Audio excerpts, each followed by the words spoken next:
The constant function is just a horizontal line, like y equals 3, y equals -5, and so on. So here it says j of x equals b, because remember, this is just function notation. So if you have a horizontal line, we're going to do an example.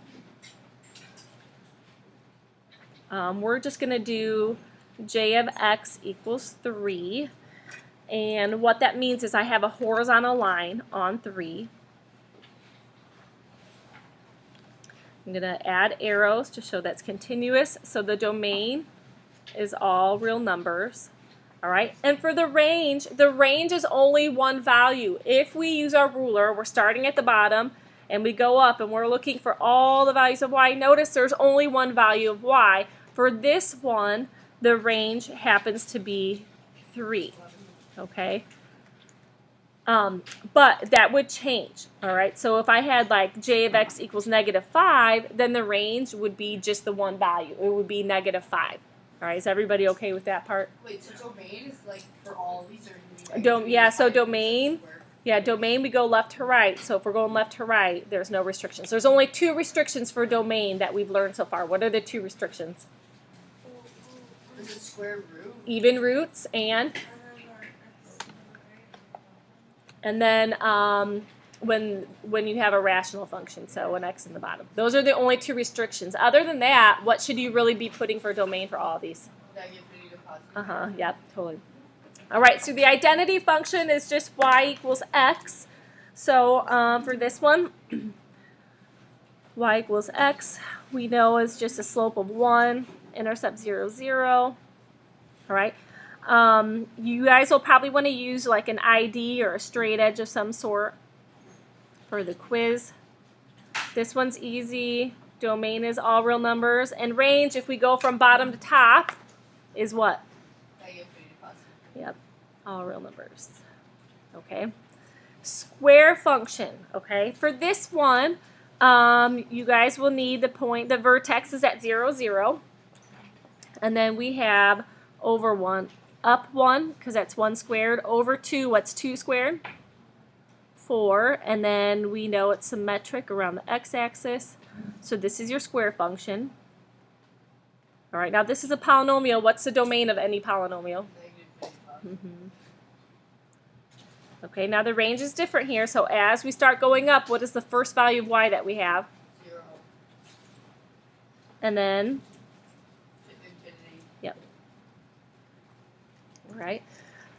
For the cube function, all right, if you plotted points, you should have had 0, 0, 1, 1, -1, 1. Here we are going to have 2, 8, but that's off the graph. -2, -8. But the thing is, if this is off the graph, we should not be crossing 2 here because we shouldn't even hit 2 until up here at 8 and -8. So this is going to look like this. How do you know exactly 2? We are going to hit 2 at -8 and 8. Oh. But if we hit it before then it's not a function. It wouldn't pass the vertical line test because you would be crossing x equals 2. You'd be crossing it twice. All right, domain and range, all real numbers. For domain, it's all real numbers except for 2 situations. What are the 2 situations? Rational function and even roots. But otherwise, domain is all real numbers. For range, you need to take a little bit extra time. If there's a max or a min, that's going to give you a range that's a little bit different. Or the rational function will be different, so we'll look at that too. All right, so absolute function, what does that look like? The V.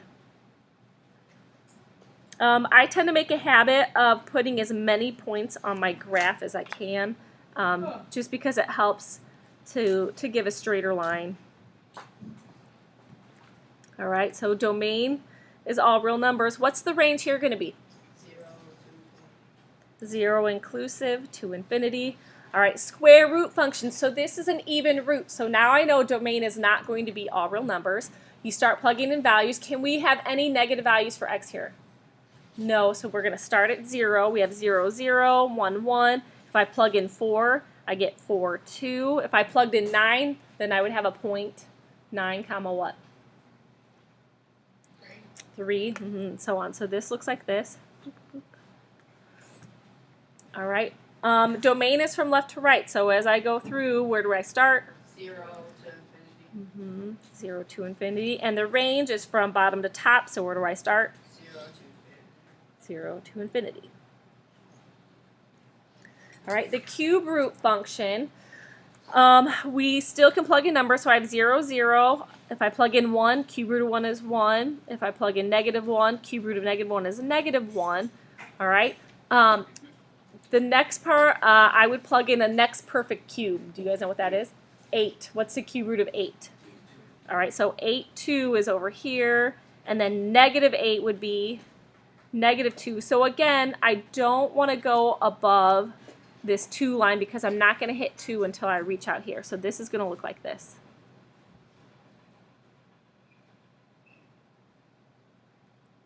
Okay, what's the domain and range?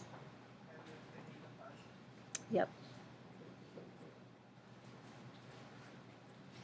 Okay, and the rational function, what I'm looking for the rational function are the two asymptotes. So I have an asymptote on y equals 0 and x equals 0. All right, so you do need to draw those in. They're a symbol to show that it's not going to cross those two lines.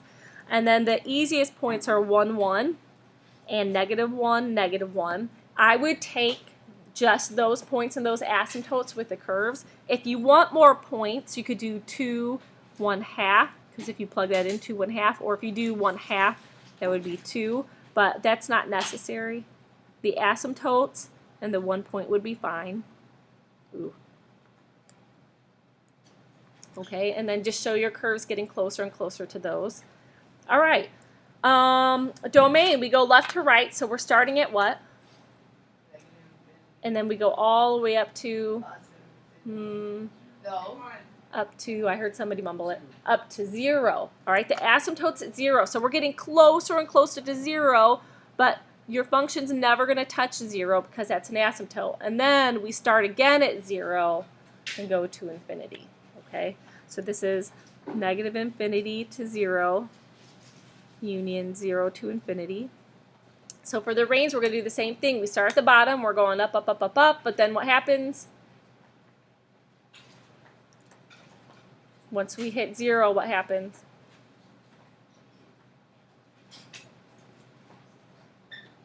Yeah, there's an asymptote, so we know to stop there, good. And then we start again, and then go to infinity. You put some weird symbol on keys. Online, it's the notes from last year. Oh, what was that weird symbol? The greatest integer function, completely different graph.